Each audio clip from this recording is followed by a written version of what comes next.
Assalamualaikum warahmatullahi wabarakatuh. Hai teman-teman, perkenalkan nama saya Nurlela Agustin. Saya ini merupakan mahasiswa dari Program Studi Pendidikan Bahasa dan Sastra Indonesia, Fakultas Keguruan dan Ilmu Pendidikan Universitas Muhammadiyah Sukabumi. Nah, pada kesempatan kali ini saya akan menjelaskan tentang materi teks negosiasi. Nah, adapun teks negosiasi yang saya dapat ini ada dari modul teks negosiasi Bahasa Indonesia kelas 10 yang disusun oleh Ibu Sutji Harijanti MPD. Nah, sebelum kita ke materi teks negosiasi, ada yang perlu kalian ketahui dulu nih. Yang perlu kalian ketahui untuk melakukan teks negosiasi adalah adanya komunikasi. Nah, komunikasi ini adalah sesuatu hal yang biasa dilakukan manusia sebagai ciri khas makhluk hidup. Nah, biasanya dengan komunikasi ini manusia dapat berbagi atau bertukar pikiran. Komunikasi juga dapat menjadi jembatan yang menghubungkan seseorang dengan orang lain untuk mencapai tujuan atau menyelesaikan persoalan tertentu. Nah, jadi komunikasi ini merupakan hal yang sangat penting. Oleh karena itu, dalam bernegosiasi, kita memerlukan komunikasi yang baik antar sesama. Nah, sekarang kita harus mengetahui nih, apa itu teks negosiasi. Menurut Kamus Besar Bahasa Indonesia atau KBBI, negosiasi ini merupakan proses tawar-menawar dengan jalan berunding untuk mencapai kesepakatan bersama antara satu pihak atau kelompok, bisa juga organisasi, dengan pihak lain, kelompok atau organisasi yang lain. Nah, biasanya teks negosiasi ini berisi kalimat kesepakatan mengenai permasalahan yang membutuhkan penyelesaian. Teks ini dibuat untuk mengatasi perdebatan sehingga dapat memperoleh suatu penyelesaian tanpa adanya paksaan. Dalam teks negosiasi juga kita akan belajar atau dengan negosiasi kita itu akan memperoleh kesepakatan dalam kesamaan persepsi dan persetujuan antara pihak yang berkepentingan. Lalu dengan bernegosiasi akan mempersatukan perbedaan pendapat antara pihak yang memiliki kepentingan yang tentunya berbeda. Lalu selanjutnya dengan bernegosiasi kita juga mendapatkan kondisi penyelesaian atau solusi dari masalah yang dihadapi. Biasanya kan negosiasi itu adalah menyampaikan pendapat yang berbeda. Nah, dengan bernegosiasi maka kita akan mendapatkan nih penyelesaian atau titik terang dari suatu masalah. Selanjutnya yaitu menghindari kerugian agar tidak memberatkan salah satu pihak. Tentunya dengan bernegosiasi kita harus mendapatkan keuntungan, tidak boleh merugikan pihak-pihak manapun atau pihak yang menjadi lawan bicara kita. Menganalisis struktur teks negosiasi. Dalam melakukan negosiasi bersama orang lain, ada struktur-struktur yang harus kita ketahui dulu nih. Yang pertama itu ada orientasi, di mana orientasi ini adalah kalimat pembuka yang biasanya dibubihi oleh salam seperti selamat pagi, salam kenal, atau memperkenalkan diri. Fungsinya ini untuk memulai negosiasi. Yang kedua, ada melakukan permintaan. Nah, permintaan ini adalah suatu hal yang berupa barang ataupun jasa yang diinginkan oleh pembeli atau konsumen.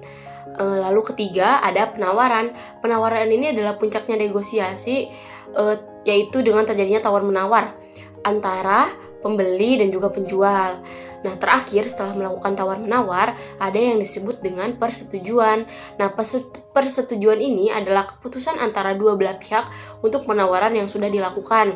Biasanya keputusan ini akan terjadi jika kedua belah pihak sudah menemukan titik terang dari negosiasi yang telah dilakukan.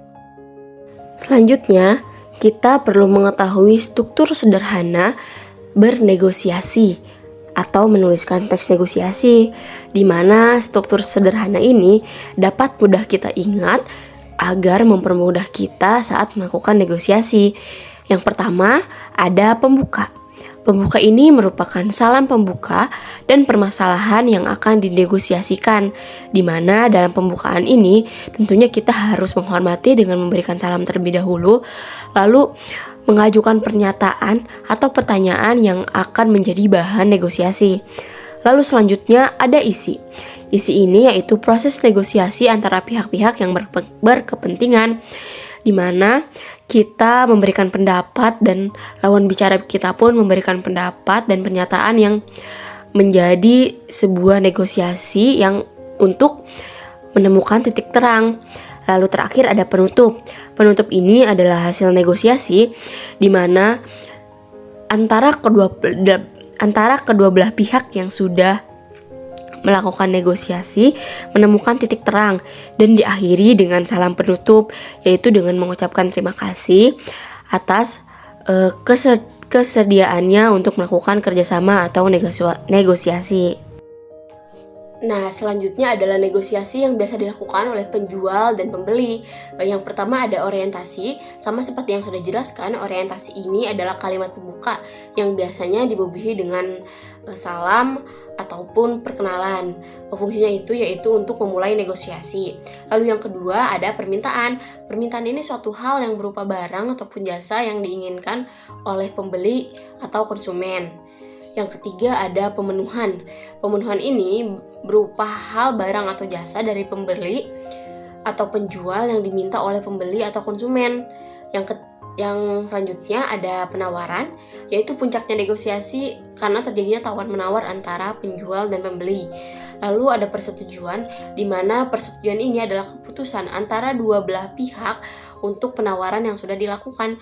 Biasanya di keputusan ini penjual dan pembeli sudah menemukan titik terang dari negosiasi yang telah terjadi. Lalu selanjutnya ada pembelian. Pembelian ini adalah keputusan konsumen jadi atau tidaknya membeli barang atau jasa yang ditawarkan oleh penjual. Lalu terakhir ada kalimat penutup. Kalimat penutup ini merupakan salam penutup atau ucapan terima kasih dari konsumen kepada penjual ataupun penjual kepada konsumen karena telah mau bernegosiasi atau melakukan tukar pikiran satu sama lain. Kaidah kebahasaan teks negosiasi. Nah, dalam melakukan negosiasi ini kita perlu tahu nih kaidah apa saja sih yang diperlukan dalam bernegosiasi.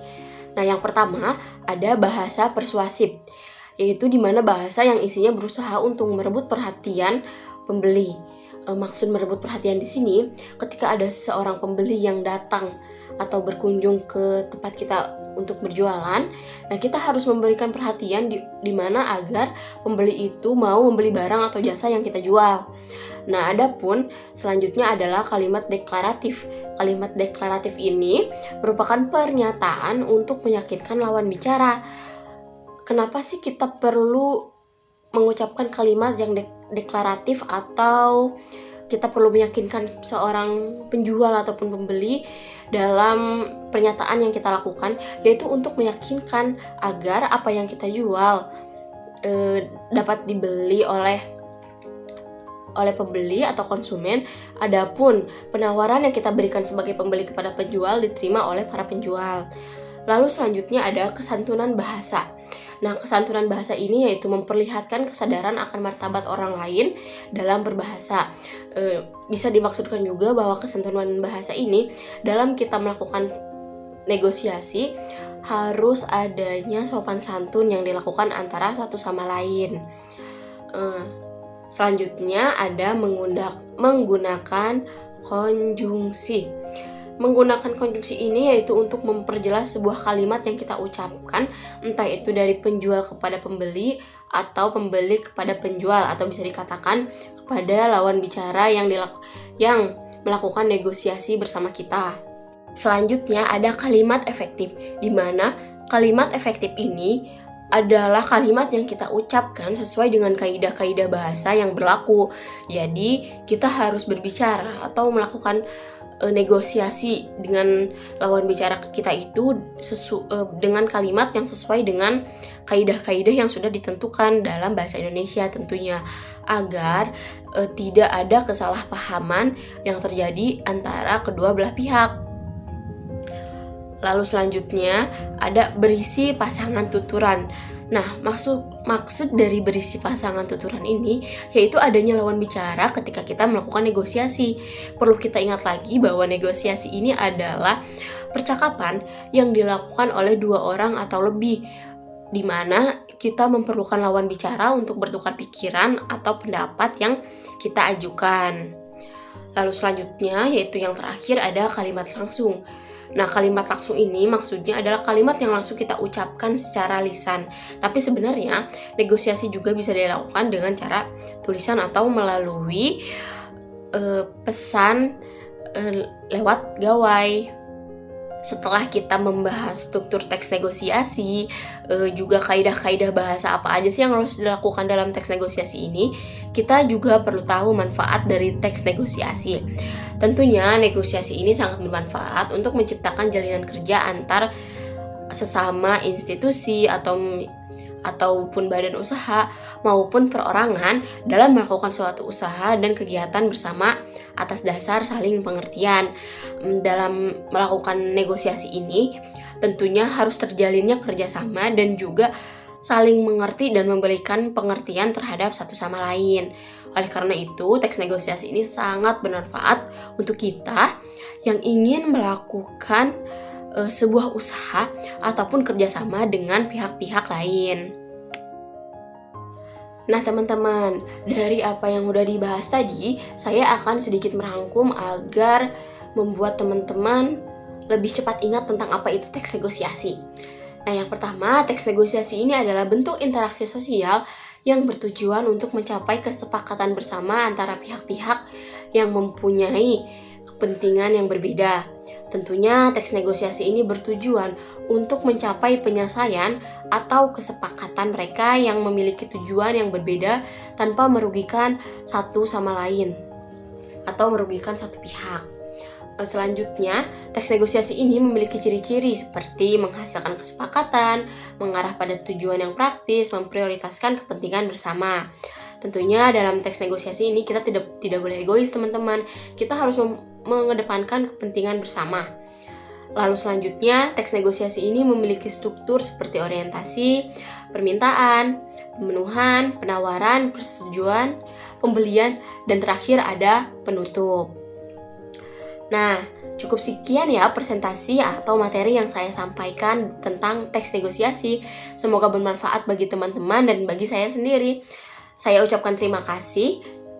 Sampai jumpa dan wassalamualaikum warahmatullahi wabarakatuh.